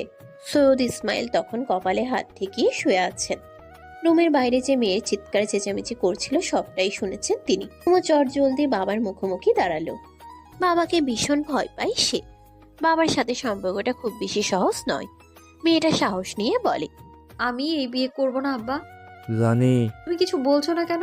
বলার মতো মুখ নেই। তোর মা সেই দিন গলায় দড়ি দিয়েছিল জানিস? তুই তো কলেজে ছিলি, তোর বিয়েতে রাজি হইনি বলেই এমনটা করেছে। রাজি আমি, আর কি বলবো, কিছু বলার নেই। আমার কথায় কারো গুরুত্ব নেই। সৈয়দ ইসমাইল কিয়ৎক্ষণ থামলেন, বড় শ্বাস ছেড়ে বলেন, ইমেল শিক্ষিত ভদ্র ছেলে, ভালো জব করছে, তুই তাকে কেন বিয়ে করবি না? গলা ধরে এলো রুমুর। সে বাবাকে কি করে বলবে হিমেল ভালো ছেলে নয়? সৈয়দ ইসমাইল মেয়ের নীরবতা দেখে বলেন, তুই কি কাউকে পছন্দ করিস? না আব্বা, বিষয়টা তা নয়। ছোটবেলা থেকেই দেখছি হিমেল ভাইরাস। বাপের কাছে কেন গেলি আমার নামে বিচার নিয়ে? তোর বাপের সাধ্য নেই এই বিয়ে ভাঙার। রুমু কথা শেষ করার আগে রাবেয়ার ঝাঁঝালো ধমকে কেঁপে উঠল সে। এক্ষুনি সুযোগ ছিল বাবাকে সত্যটা জানানোর, কিন্তু রাবেয়ার ধমকে চুপসে গেল মেয়েটা। রুমু মিনমিনিয়ে বলে, আম্মা, তুমি কিন্তু বাড়াবাড়ি করছো। আমি এই বিয়ে করব না। তুইও বাড়াবাড়ি করছিস। এই বিয়ে তোকে করতেই হবে। আমার বোনের ছেলের মতো ছেলে হয় না লাখে একটা। তুই সেই ছেলেকে বিয়ে করবি না? নিশ্চয়ই বাইরে তোর চক্কর চলছে। রুমু রাগ দেখালো, কাউকে কিছু না বলে চলে গেল নিজের কক্ষে। ওয়ার্ড্রপ থেকে সব জামা কাপড় নিয়ে একটা ব্যাগে ঢুকাতে শুরু করে। ভাবি আনিকা চুপচাপ সব দেখছিল। রুমো এমন কেন করছে? হিমেল ভীষণ ভালো ছেলে, অথচ এই মেয়েটা কিনা বোকার মতো কাজ করছে। মেয়েকে ব্যাগ গুছাতে দেখে পুনরায় ঝগড়া বিবাদে লেগে যায় রাবেয়া। রুমোর এতটা জেদ দেখে মারতে শুরু করেন তিনি। চোখের পলকে সবটা কেমন এলোমেলো হয়ে যায়। গায়ে হলুদ শাড়ি জড়িয়ে বসে আছে রুমু। মেয়েটা সারা শরীরে মারের দাগ, গালটা কেমন ফুলে আছে। সৈয়দ ইসমাইল ঘরোয়া এই বিয়ের আয়োজনে ঘুরেও তাকালেন না। তিনি নিজেকে রুমে বন্দি করলেন। আশেপাশে কেউ জানলো না আজ রুমুর হলুদ সন্ধ্যা। মূলত রাশেদ চায় না কেউ জানুক। আগের বার যে উজ্জ্বল বিয়েটা পণ্ড করেছে সে বেশ ভালো করেই জানে এবারও নিশ্চয় বিয়েটা ভাঙতে উঠে পড়ে লাগবে। আগামীকাল রুমুর কাবিন। রুমুর খালা হালিমার পরিবারের কেউ আজ বাড়ি ফিরল না, সবাই রুমুদের বাড়িতেই রইল। ঘরোয়া আয়োজনে রুমুর গায়ে হলুদের ব্যবস্থা হলো। রক্তের জমাট বাঁধা মুখে হলুদের ছোঁয়া বেমানান। কাঁদতে কাঁদতে রুমুর চোখ মুখ ফুলে বিভৎস অবস্থা। ভবিতব্যে যা আছে তাই হবে, না চাইতেও মানতে প্রস্তুত হলো রুমু। সারাটা দিন রুমুর ফোন অফ ছিল। অপরদিকে রহিমা আজ কাজে না যাওয়ায় রুমুর খোঁজ নিতে পারল না উজ্জ্বল। রুমুর বাড়িতে এই মুহূর্তে যাওয়াও সম্ভব নয়। উজ্জ্বলের সারাটা দিন কাটলো হতাশায়। গভীর রাতেও ছেলেটার চোখে ঘুম ধরা দিল না। বিছানার এপাশ ওপাশ ছটফট করতে করতে অশান্ত হয় মন। আপন মনে সে বলে, বুকটা খাকা করছে কেন? সময়ের কাজ সময়ে করতে হয়, সময়ের কথা সময়ে বলতে হয়। সময়টা পেরিয়ে গেলে অসময়ে সবটাই ফিকে। এই যে রুমুর সাথেও একই কাণ্ড ঘটেছে। হিমেলের কথা অতীতে কাউকে না জানালেও মেয়েটা আজ জানাতে বাধ্য হয়েছে। রুমুর কথা রাশেদ মন দিয়ে শুনল সবটা, কিন্তু হঠাৎ ফিক করে হেসে ফেলল সে। রাশেদ ভেবেই নিল বিয়ে ভাঙার উদ্দেশ্যে রুমু এসব বলছে। কেউ শুনল না তার কথা, কেউ গুরুত্বও দিল না। হিমেল সবার চোখের মনি। হলুদের আয়োজন শেষে সবাই যে যার কাজ শেষে ঘুমিয়ে পড়ল। গায়ের হলুদ শাড়ি জড়িয়ে হাত পা গুটিয়ে মেঝেতে বসে আছে রুমু। সারা শরীরে যন্ত্রণা করছে। অবশ্য এই যন্ত্রণার কাছে মনের যন্ত্রণা কিছুই না। মনে মনে উজ্জ্বলকে কতবার যে চেয়েছে তার হিসাব নেই। এই ঘোর বিপদে একমাত্র উজ্জ্বলই তাকে সশরীরে সাহায্য করতে পারে। যদি নিজের ফোনটা আজ থাকতো, সবার আগে সে উজ্জ্বল ভাইকে ফোন করত, কিন্তু ফোনটা নিয়ে গেল রাশেদ। তার ফোন এখন রাশেদের জিম্মায়। খালা হালিমা আজ তার কক্ষে ঘুমিয়েছে। মেয়েটাকে কত বোঝালেন তিনি, কিন্তু রুমু তার জেদেই অনড়। এই বেয়াদবকে বিয়ে করার চাইতে উজ্জ্বল ভাইয়ের গলায় ঝোলা ঢের ভাই। ছোট থেকে দেখে আসছে যে উজ্জ্বল ভাই রুমু রুমু করে কতটা পাগল। উজ্জ্বলের ভালোবাসা বুঝতে পেরেও রুমু কখনো সাড়া দেয়নি। কেন দেয়নি? মেয়েদের এই এক বদ অভ্যাস, যে ভালোবাসে তাকে পাত্তা না দিয়ে ঘোরাতে বেশ আনন্দ পায়। দেয়াল ঘড়িতে জানান দিচ্ছে এই রাত শেষ হতে চলেছে। ভোর 4টার কাঁটা ছুঁয়েছে। হঠাৎ দরজা খুলতেই রুমু ভয় পেয়ে গেল। অনাকাঙ্ক্ষিত মানুষটাকে দেখে দু চোখ ঝাপসা হলো তার। মাথায় যখন খোলা আকাশ, তখনই ভরসার একটি হাত তার মাথা ছুঁয়ে দিল, সাহায্য করলো দামাগে ভরা সৈয়দ বাড়ি ছেড়ে পালাতে। রুমু পালাতে পেরে যতটা না খুশি হয়েছে, নিজের ফোন ফিরে পেয়ে ততটাই খুশি হয়েছে। এখন অন্তত উজ্জ্বল ভাইকে সবটা জানানো যাবে। এছাড়া আর কাকে জানাবে? পরিবারের বাইরে কেউ তাকে সাহায্য করার নেই। উদ্দেশ্যহীন অনেকটা রাস্তা গিয়ে থামল রুমু। নিরিবিলি পথে হাঁটতে তার বুক কাঁপছে, ভয়ে বিবশ হচ্ছে সারা শরীর। একটি দোকানের বেঞ্চিতে বসে ফোন করলো উজ্জ্বল ভাইকে। উজ্জ্বল তখনও ঘুমায়নি। রুমুর চিন্তায় তার ঘুম আসছে না। কই, এমন তো আগে হয়নি। হঠাৎ মেয়েটা নিরুদ্দেশ কেন? উজ্জ্বলের ফোন বাজতেই সাথে সাথে ফোন তুলল সে। রুমু ফোন করেছে, তাও অসময়ে। ভারী আশ্চর্যের বিষয়। রুমু, ঠিক আছিস? গলা ধরে এলো মেয়েটার, কিন্তু কাঁদলো না। নিজেকে শক্ত রেখে বলে, উজ্জ্বল ভাই আসতে পারবেন আপনি? কোথায়? সুরাইয়াদের বাড়ির পাশে যে দোকানটা আছে সেখানে বসে আছি আমি। তুই এত রাতে সেখানে কি করছিস? মাথা ঠিক আছে? তাই তো বললাম আসুন, প্লিজ কাউকে জানাবেন না। কি হয়েছে বলবি আমায়? বলবো বলেই তো রেখেছি। আপনার বাইকটা নিয়ে আসেন, সাথে টাকা পয়সা যা আছে নিয়ে আসেন। আমি কিন্তু খালি হাতে। রুমু, তুই সাবধানে থাক, আমি আসছি। উজ্জ্বল ভাই, আপনি যে বের হবেন একটু শব্দ যেন না হয়, কেউ যেন আওয়াজ না পায়। বাইক স্টার্ট দিয়ে বের হবেন না। আমার এই রিকোয়েস্টগুলো রাখুন। তাড়াতাড়ি আসুন, হাতে সময় কম। উজ্জ্বল তাড়াহুড়োর মাঝে বেশ কৌশলে বাড়ি থেকে বের হলো। চারিদিকে ফজরের আজানের ধ্বনিতে মুখরিত। কিছুটা দূরে গিয়ে বাইক স্টার্ট করলো সে। প্রায় 3 মিনিটে পৌঁছে গেল কাঙ্ক্ষিত স্থানে। উজ্জ্বল ভাইকে দেখা মাত্রই রুমু বাইকে চড়ে বসলো। কথা বলার সুযোগ না দিয়ে বলে, উজ্জ্বল ভাই, এমন কোথাও নিয়ে যান যেখানে আমার ভাই আমায় খুঁজে পাবে না। কি হয়েছে বলবি তো? বলবো, সব বলবো, চলুন আগে। উজ্জ্বল রুমুকে নিয়ে গেল বেশ দূরে একটি পার্কে। এটি লোকাল পার্ক। আশেপাশে অনেক ভিক্ষুক কাঁথা জড়িয়ে শুয়ে আছে। ঘন আধার কেটে আধারের বুক চিরে আলোর দেখা মিলছে। উজ্জ্বল পরিপূর্ণ দৃষ্টি রাখলো রুমুর পানে। মেয়েটা হলুদ শাড়ি পরেছে। আবছা আলোয় দেখা যাচ্ছে তার গালে থাকা আঁচড়। রুমু, শাড়ি পরলি কেন? তোর গালে এসব কিসের দাগ? রুমু কেঁদে ফেলল। কান্নার মাঝেই শুরু থেকে শেষ অবধি সবটা বলল উজ্জ্বল ভাইকে। কান্নার গতিক বাড়তে বাড়তে কখন যে উজ্জ্বলের বুকে মাথা রেখেছে তার হুঁশ নেই। উজ্জ্বল স্তব্ধ বাকরুদ্ধ। তবে ভেতরে জমে থাকা নিয়ন্ত্রণহীন রাগ, ক্ষোভ ধীরে ধীরে বাড়ল। মস্তিষ্ক টকবক করছে, রক্ত চলাচল অতি সত্বর বাড়ছে। উজ্জ্বল রুমুর গালে হাত রাখলো, ব্যতিব্যস্ত হয়ে বলে, আর কোথায় মেরেছে? সারা শরীরে। ঘন ঘন শ্বাস নিয়ে চোখ বন্ধ করলো উজ্জ্বল। দাঁতে দাঁত পিষে জড়িয়ে ধরলো রুমুকে। এতটাই জোরে ধরলো, আঘাতপ্রাপ্ত পিঠে চাপ পড়তেই মেয়েটা কুকিয়ে উঠল। আমি জানতাম তোর মা তোর ভাই জানোয়ার, জঘন্য, লোভী, নিজের বোনের ভালো বোঝে না। কেমন ভাই? বিশ্বাস করুন, হিমেল ভাই সবার সামনে ভদ্রতার মুখোশ ধরে থাকে। আপনি কখনো ভেবেছিলেন উনি এমন? উজ্জ্বলের শ্বাস প্রশ্বাস ক্রমাগত বাড়ল। সত্যি তো, ভদ্র শিক্ষিত ছেলে। সে কখনো ভাবেনি হিমেল এতটা নোংরা মস্তিষ্কের লোক। ছোটবেলায় এত বড় হেনস্থা হলি, একবার আমাকে জানালি না। তোর উজ্জ্বল ভাই কখনো তোর খারাপ চেয়েছে? হ্যাঁ, আমি পাগলামি করি, সেটা তোর জন্য। তোর ছোট বড় সব বিপদে পাশে ছিলাম আমি, এটুকু আমাকে জানালি না? আমি ভয়ে ছিলাম। এই ছোঁয়াগুলো কতটা যন্ত্রণা দেয় আপনি ভাবতেও পারবেন না। আমি এখন এসব ভাবতে চাই না। সময়ের কাজ সময় করতে হয়। বাসা থেকে পালিয়েছিস, তার জন্য ধন্যবাদ। এখন কি করবে? রুমু ছটফট করলো। সত্যি তো, সে কি করবে? যেখানেই যাক রাশেদ তাকে ধরে ফেলবে। জেদের হেতু নিয়ে হলেও হিমেলের সাথে বিয়ে দেবে। কার কাছে যাবে, কোথায় যাবে? এমন কোনো অদৃশ্য বন্ধন দরকার, যার মাধ্যমে রুমুকে পরিবারের কেউ আর জোর খাটিয়ে কিছু বলার অধিকার পাবে না। শ্বাস প্রশ্বাসের আন্দোলন বাড়ল মেয়েটার। আর চোখে তাকালো উজ্জ্বলের পানে। উজ্জ্বল ছটফট করছে। বোঝাই যাচ্ছে রাগটাকে সংবরণ করছে ছেলেটা। দুদিকে নীরবতা কাটিয়ে নিঃসংকোচে আবদার করে বসলো রুমু। আমাকে বিয়ে করবেন উজ্জ্বল ভাই? প্রশ্নটা অদ্ভুত শোনালো উজ্জ্বলের কাছে। এমন কোনো প্রশ্ন যে সে শুনতে পাবে আদৌ প্রস্তুত ছিল না। রুমুকে বিয়ে করতে শতভাগ রাজি হলেও কিছু প্রশ্ন তো থেকেই যায় মনে। রুমু ঘোরের মাঝে বিয়ে করতে চায়। পরবর্তীতে যদি মেয়েটা মত পাল্টায়, তাছাড়া রুমু কি তাকে ভালোবাসে? উজ্জ্বল চেয়েছে সুস্থ স্বাভাবিক বিয়ে, কিন্তু জল ঘোলা করে বিয়েটা হলে দুই পরিবারের দ্বন্দ্ব কমবে না, বরং বাড়বে। তুই আমাকে ভালোবাসিস না, তাহলে বিয়ে করতে চাইছিস কেন? বেঁচে যেতে? আপনি আমায় খুব বাঁচিয়ে রাখবেন বুঝি? উজ্জ্বল ভাইকে পছন্দ করে রুমু, কিন্তু এই কথা মুখ ফুটে বলার ইচ্ছে নেই তার।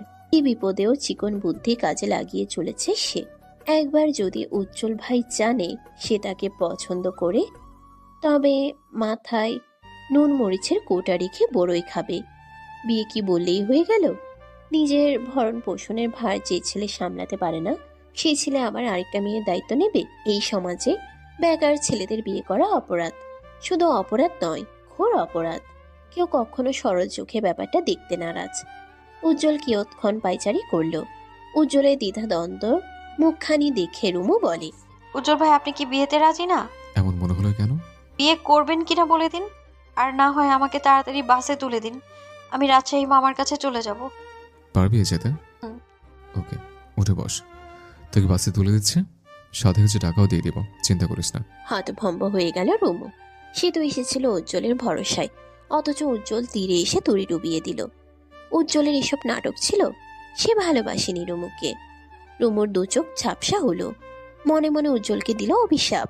উজ্জ্বল ভাই, আপনি যদি সত্যি ভালোবাসার নামে নাটক করে থাকেন, তাহলে অভিশাপ দিলাম। বিয়ের পর আপনার বউকে খুশি করতে কলিকাতা হারবাল খেতে হবে আপনার। উজ্জ্বলের পিঠে মুখ লুকিয়ে বসে আছে রুমু। মেয়েটার ভেজা চোখ উজ্জ্বলের শার্ট ভিজিয়ে দিচ্ছে। এক অদ্ভুত অনুভূতির সাক্ষী হচ্ছে উজ্জ্বল, কিন্তু কিছুই বলতে পারছে না সে। ইচ্ছে হচ্ছে এই আদুরে মেয়েটাকে বুকের কোণে লুকিয়ে রাখতে, চোখ মুছে বলতে। ইচ্ছে হয়, কেঁদো না, কান্না তোমায় মানায় না মেয়ে। অথচ অনুভূতি শূন্য ভাব ধরে বাইক চালাচ্ছে সে। বাস স্ট্যান্ড পেরিয়ে ছুটছে উজ্জ্বলের বাইক। বাসের হর্নের শব্দে মাথা তুলে তাকায় রুমু। উজ্জ্বল ভাই, বাস স্ট্যান্ড তো পেরিয়ে যাচ্ছি, গাড়ি থামাচ্ছেন না কেন? অনেক ভেবেছি, তোর ভাই তোকে বাসা থেকে ধরে ফেলতে পারবে। তোকে বরং ট্রেনে তুলে দিব, ট্রেন নিরাপদ। গাড়ি থামান, থামান বলছি, আমি বাসেই যাব। জেদ করিস না রুমা। কোথায় আপনার ট্রেন? যেতে কতক্ষণ লাগবে? চুপচাপ বসে থাক, কথা বলবি না। কথা বলবো না কেন? আশ্চর্য, কেন কথা বলবো না? আরে তুই রেগে যাচ্ছিস কেন? বাড়াবাড়ি করলে একদম রাশেদের কাছে দিয়ে আসবো। বিপদে পড়েছি তো, তাই এখন বিপদের সুযোগ নেবেন? যদি সুযোগ নিতাম তাহলে তুই এতক্ষণে কোনো গোপন কক্ষের চার দেয়ালে থাকতি, বুঝলি? ছি, আপনার মুখে কি কিছুই আটকায় না? না, আজকে না। তুই যেভাবে বলছিস আমি সুযোগ নিচ্ছি। যদি সুযোগ নেওয়ার হতো এর থেকে ভালো সুযোগ আমি নিতাম না।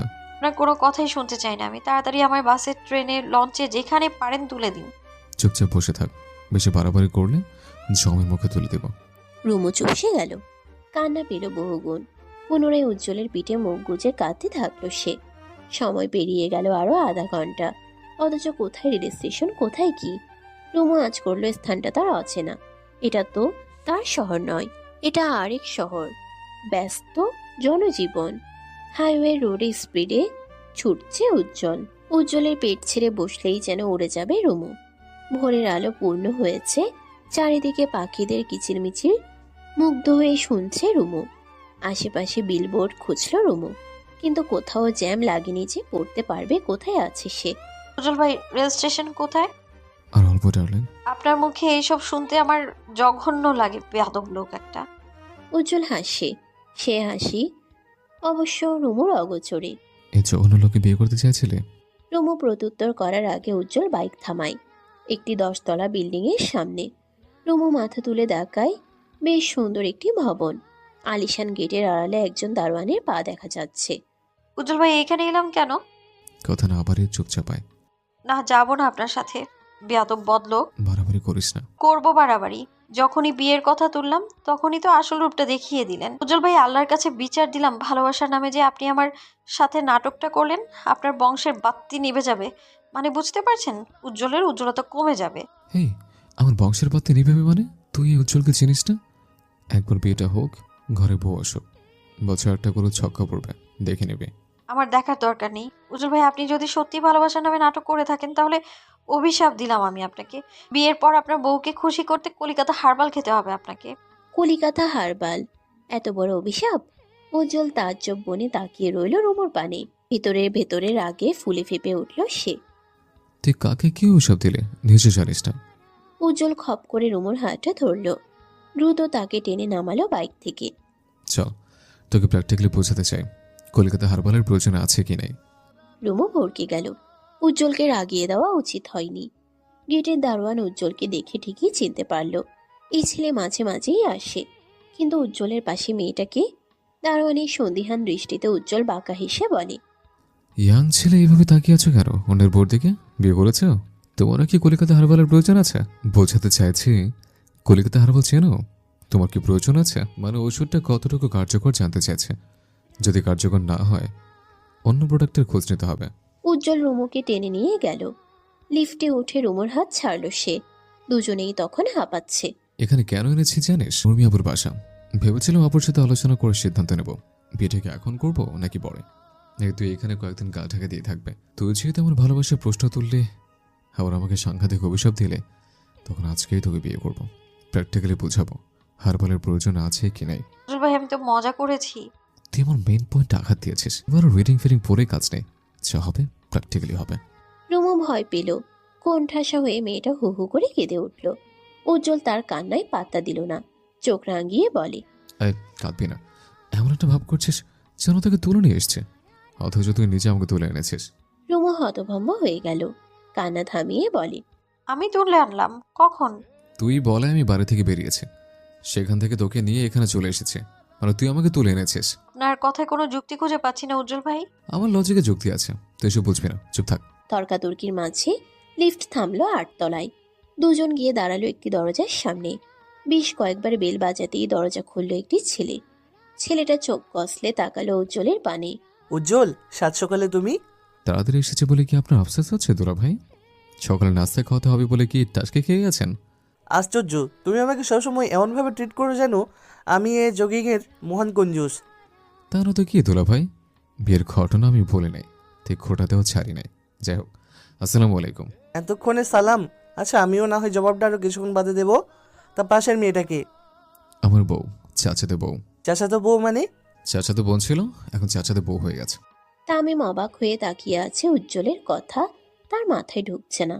অপরদিকে উজ্জ্বল তামিমকে পাশ কাটিয়ে ঘরে প্রবেশ করে। উজ্জ্বলের ভাই বোন বলতে শুধু একমাত্র বড় বোন আছে, তার নাম উর্মি। অপ্রত্যাশিত ভাইয়ের কণ্ঠ শুনতে পেয়ে ছুটে আসে উর্মি। তার অবাকতা আরো বহুগুণ বেড়ে গেল যখন পাশে দেখতে পেল রুমুকে। রুমুর হালচাল দেখে আতঙ্কিত হয়ে উর্মি বলে, রুমু, তোকে কে মারলো? তোর সারা শরীরে মারের দাগ। উজ্জ্বলের চাপা রাগটা বাড়ল, দাঁতে দাঁত পিষে বলে, ওর জানোয়ার ভাই আছে না, আর ওর মায়ের কথা আশা করি বলতে হবে না। কিন্তু মারলো কেন? সব কথা বলবো, আগে গ্লাস পানি দাও, রুমুকে ফ্রেশ হতে দাও। ভাই, তুই কি ওকে হলুদ আসর থেকে তুলে নিয়ে এসছিস?